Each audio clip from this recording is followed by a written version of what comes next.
Dan pemirsa, untuk membahas mampukah panitia seleksi menghasilkan pimpinan KPK yang mampu mengembalikan marwah lembaga anti rasuah ini, kita langsung membahasnya bersama mantan pimpinan KPK Saud Situmorang. Bang Saud, selamat pagi Bang Saud. Pagi, Bang. Sehat Bang Saud? Sehat, alhamdulillah. Tapi KPK kayaknya lagi belum sehat ya, masih belum baik-baik saja.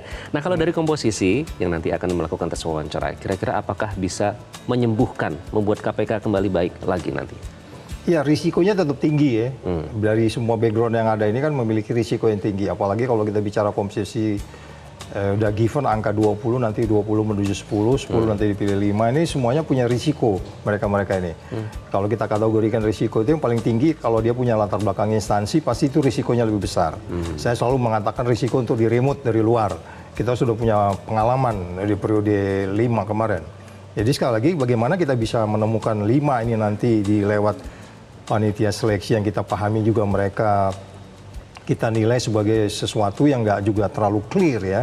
Karena katakan kalau kita melihat bagaimana prosesnya dari awal kan prosesnya ini sudah sangat dipengaruhi oleh political mindset gitu ya. Jadi artinya contohnya kalau kita katakan dari awal lah bahwa indikasi-indikasi bagaimana sebenarnya dalam hal ini adanya politikal yang sangat tinggi terhadap pengaruhnya terhadap di KPK, itu kan dimulai dari perubahan undang-undang itu. Perubahan undang-undang KPK itu sudah menunjukkan sebenarnya. Awalnya dari situ ya? Iya, naif juga kalau kita bilang ini pansel ini benar-benar bebas menentukan. Enggak sama sekali. Undang-undang KPK itu sudah jelas kok menunjukkan bahwa dia bagian dari pemerintah dan itu merusak segalanya. Jadi nggak bisa mereka declare bahwa kami akan memilih orang yang paling baik. Enggak. Yang lulus administrasi aja kemarin itu ada orang yang baik juga nggak lulus kok. Ya kan? Terus kemudian dari 40 ke 20 ini kita juga paham orang-orang independen juga masuk di dalam. Jadi dari awal kita sudah mengatakan 5 orang itu sebenarnya sudah ditentukan sejak awal sebenarnya. Itu analisis kita.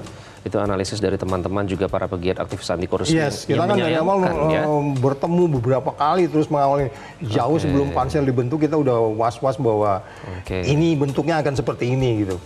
Oke. Apa yang membuat was-was lagi? Karena teman-teman juga yang menggugat batas usia juga ternyata tidak diproses, padahal mereka justru sebenarnya dinilai lebih berintegritas gitu ya di perjalanan masyarakat. Resikonya sebenarnya lebih minim kalau yang batas 50 kemarin itu diturunkan karena itu ada orang-orang yang berintegritas yang udah kita yakin mereka udah teruji. Nanti kita akan bahas lebih lanjut ya Mas Saud ya. Kita jeda terlebih dahulu. Pemirsa tetaplah bersama kami akan lanjutkan pembahasan usai jeda. Tetaplah di Selamat Pagi Indonesia. Anda kembali di Selamat Pagi Indonesia. Pemirsa, seleksi pimpinan KPK periode 2024-2029 ini diharapkan bisa menghasilkan pimpinan KPK yang berintegritas dan bisa mengembalikan kepercayaan masyarakat pada lembaga anti rasuah ini. Informasi selengkapnya kita akan bergabung bersama Rona Marina dari Jakarta yang akan mengetahui bagaimana pendapat dan juga harapan warga terkait dengan proses seleksi pimpinan KPK yang kini tengah berlangsung. Rona, silakan.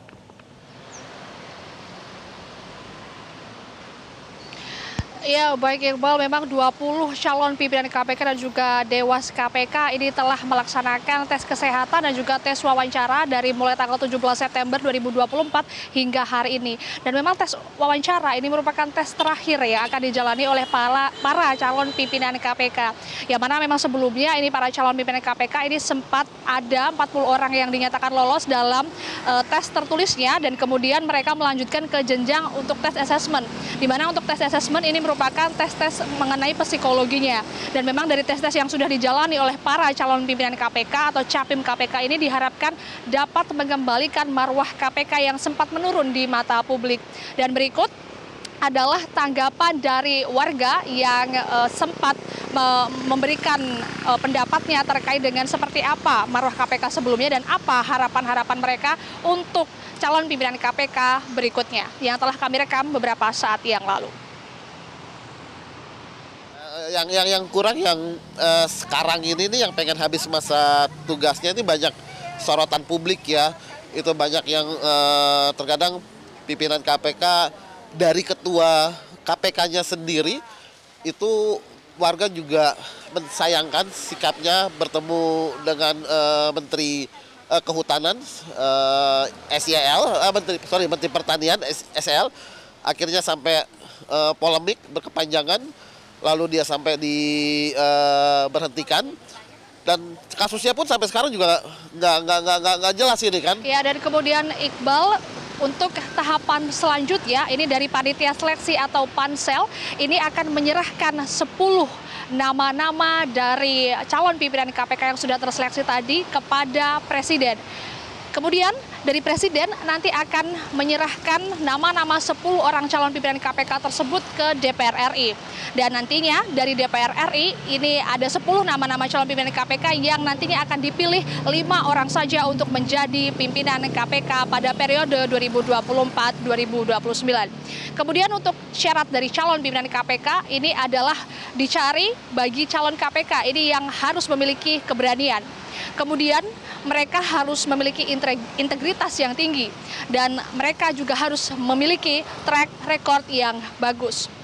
Karena jika kita melihat dari hal-hal atau kasus-kasus dari pimpinan KPK sebelumnya, ini memang sempat ada pimpinan-pimpinan KPK yang memiliki masalah yang dianggap berat sehingga menurunkan kepercayaan publik. Seperti contohnya adalah Firly Bahuri yang merupakan mantan dari ketua KPK yang terkena kasus dugaan suap. Kemudian berikutnya ada nama Lili Pintauli yang juga melanggar kode etik yang berat. Dan kemudian yang terakhir adalah nama Nurul Gufron yang juga sudah divonis karena melanggar kode etik. Dan untuk Firly dan juga untuk Lili ini juga sudah mengundurkan diri secara resmi hingga hari ini. Demikian Iqbal, kembali ke Anda di studio. Baik, Rona Marina melaporkan langsung dari Jakarta terkait dengan pendapat warga dan harapan mereka. Terima kasih, Rona. Bang Saud, itu harapan warga, mereka sudah berbicara, ternyata mereka juga ingin KPK itu kembali bertaring dan kembali ke kitohnya sebagai pemberantas korupsi begitu. Tapi kalau dilihat dari nama-nama tadi, Anda pesimis dari 5 nama nanti akan terpilih, sepertinya sudah ketahuan dari awal ya. Apalagi sudah disetting, apalagi tapi itu perlu ini lebih lanjut. Nanti kita akan melihat prosesnya, masyarakat juga tentunya mengawal terus. Backgroundnya terutama yang dari penegak hukum, kepolisian dan kejaksaan.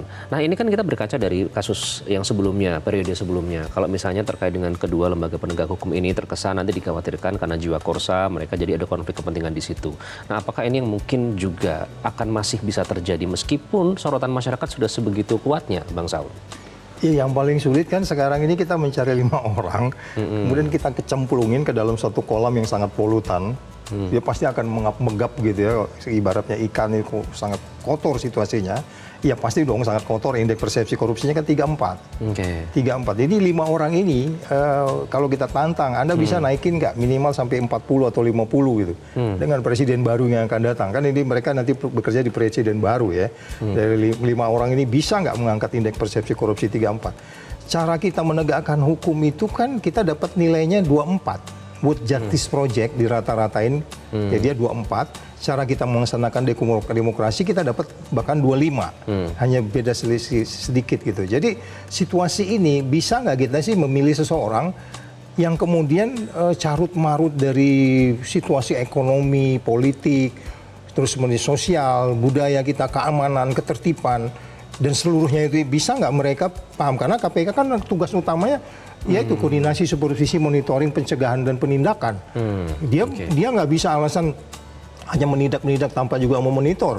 Coba situasi di hakim MA kita hakim MK kita yang kemudian kemarin saya hasil di seminar, bisa gaji-gaji pegawai hakim agung pun dipotongin gitu loh.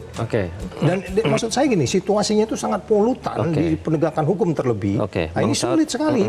Bang Saud, itu ada jaminan dari Pansel katanya tidak akan ada titipan katanya mereka. Nah, kedepannya apa yang harus ditunjukkan untuk membuktikan ucapan mereka tersebut bahwa mereka memang bekerja secara independen? Dari mana kekritisan teman-teman aktivis itu? Kenapa tidak percaya dengan mereka? Sudah ada jaminan loh. Iya.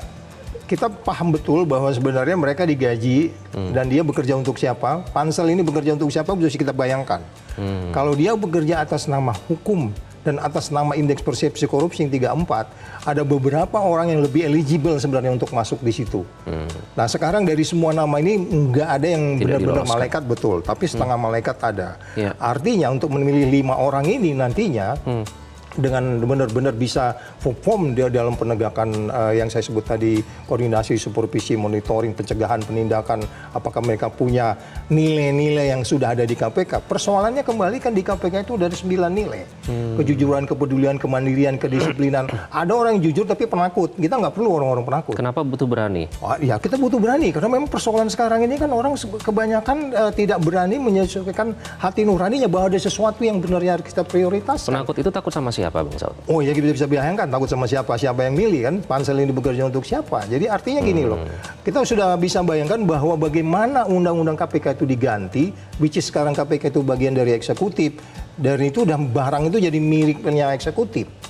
Tidak lagi seperti dulu. Dulu saja ketika kemudian kita sangat independen, masih bisanya seorang pimpinan, bisa-bisanya seorang pimpinan, hentikan perkara itu gitu. Apalagi sekarang dia bagian dari pemerintah. You can imagine Mas Iqbal. Iya. Orang walaupun dia declare di media, kami nggak pernah manggil dia, nggak mesti juga manggil. Yang gitu. milih presiden setelah fit and proper test dari DPR, Bang Saud. Ya, jadi itu makanya sekali lagi 10 nanti kan dikirim ke DPR. Di DPR pilih 5 gitu. Oke. Jadi di angka ratusan kemarin pun sebenarnya 5 nama itu sudah ada. Itu analisis kita, analisis boleh salah. Nah itu tercermin, cawe-cawe itu tercermin pertama.